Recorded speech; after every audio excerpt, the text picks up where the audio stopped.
नमस्कार, मैं doctor Amit Karkare the logic lounge podcast के इस सत्र में आप सभी का हार्दिक स्वागत करता हूं। रैशनल सेल्फ सजेशन, जिसे विवेकपूर्ण स्वसंवाद भी कहा जा सकता है, हमारे विचार प्रक्रियाओं को परिष्कृत करने की एक विधि है। यह विधि हमें अधिक सकारात्मक और विवेकपूर्ण भावनाओं और व्यवहारों को विकसित करने में मदद करती है। इस प्रक्रिया के माध्यम से हम अपने अवचेतन में छिपे नकारात्मक विचारों का मुकाबला करने के लिए सच्चे, विवेकपूर्ण और सकारात्मक सुझाव देते हैं। इस पॉडकास्ट के जरिए हमारा उद्देश्य रोज़मर्रा की चुनौतियों और नकारात्मक भावनाओं को रैशनल सेल्फ सजेशन तकनीक की मदद से हल करना है। हालांकि हर व्यक्ति की व्यक्तिगत परिस्थितियां और मानसिकता अलग हो सकती है, इसलिए एक समाधान सभी के लिए उपयुक्त नहीं हो सकता। यदि आप अपनी व्यक्तिगत समस्याओं का विवेकपूर्ण समाधान तलाशना चाहते हैं, तो हमें 9075955842 इस नंबर पर व्हाट्सएप करें। आओ शुरू करते हैं आज का सेशन, कृतज्ञता।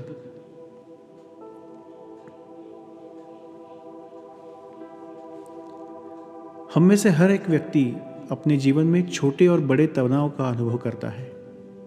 यह तनाव उम्र, जाति, लिंग, संपत्ति या राष्ट्रीयता का भेदभाव नहीं करते।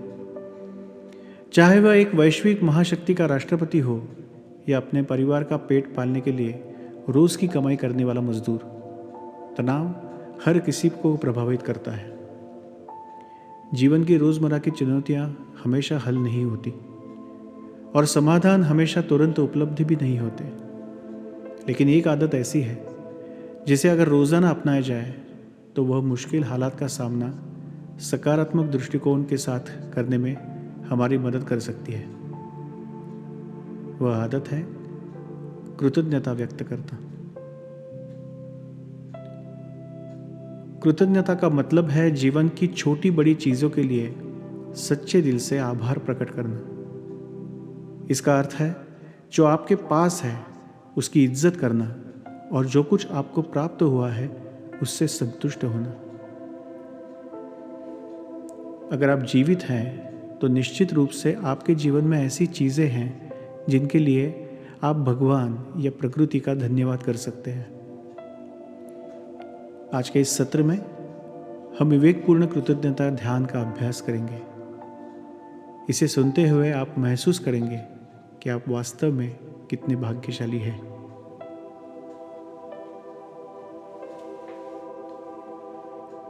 सबसे पहले और सबसे महत्वपूर्ण, मैं प्रकृति और भाग्य का गहराई से आभारी हूँ, जिसने मुझे बिना किसी उपकरण या दवाइयों की सहायता के बिना स्वतंत्र रूप से और सहज रूप से सांस लेने की अनुमति दी है। मैं स्पष्ट रूप से देख सकता हूँ, मेरी सुनने की क्षमता बरकरार है, मैं स्वाद और गंध की पहचान कर सकता हूँ और मैं स्पष्ट और सहज रूप से बोल सकता हूँ। मैं जो चाहे खा सकता हूँ और अधिकतर समय मेरा शरीर उस भोजन को पचा लेता है। मैं ठीक से चबा सकता हूँ और आसानी से निगल भी सकता हूँ। इन सब के लिए मैं प्रकृति का आभारी हूँ। मेरे हाथ और पैर काम करते हैं। मैं जहाँ चाहूँ जा सकता हूँ, सीढ़ियाँ चढ़ और उतर सकता हूँ और अपने दोनों हाथों से लिखने, पेंटिंग करने या अन्य गतिविधियों का आसानी से पूरा कर सकता हूँ। मेरे पास एक घर है जो मुझे ठंड, हवा, गर्मी और बारिश से बचाता है। हो सकता है यह घर मेरा ना हो या इस घर पर अब भी लोन चल रहा हो।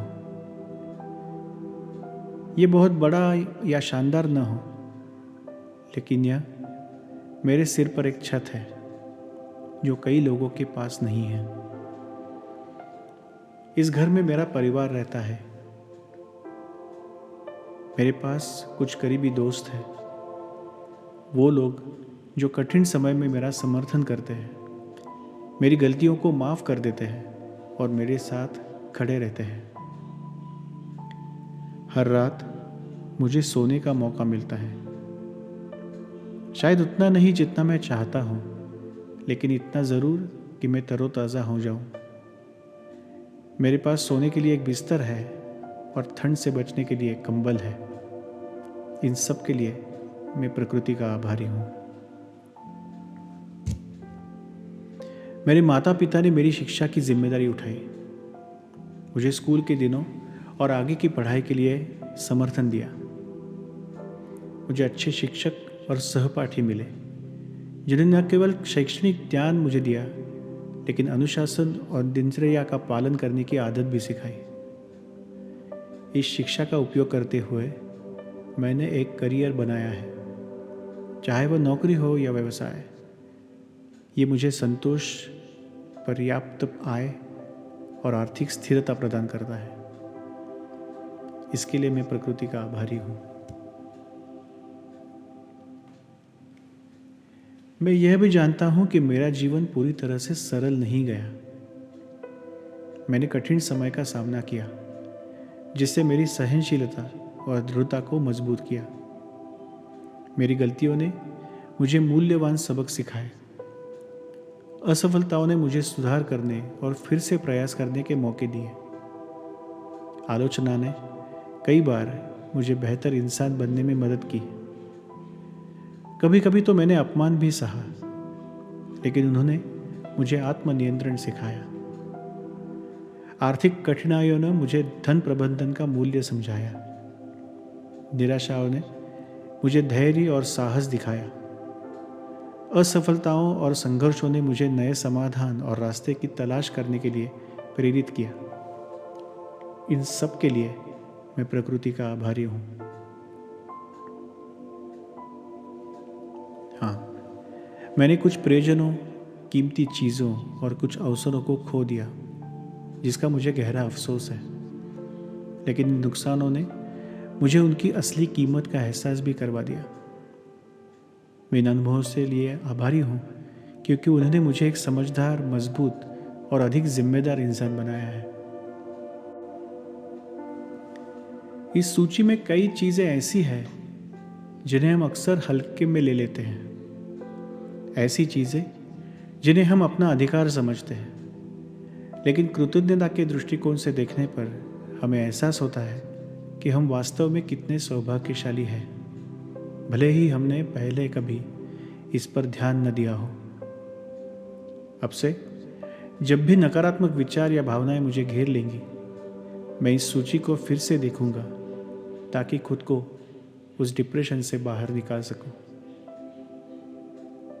मैं प्रकृति का दिल से धन्यवाद करता हूं, जिसने मुझे इतने सारे आशीर्वाद, इतनी उदारता के साथ प्रदान किए हैं।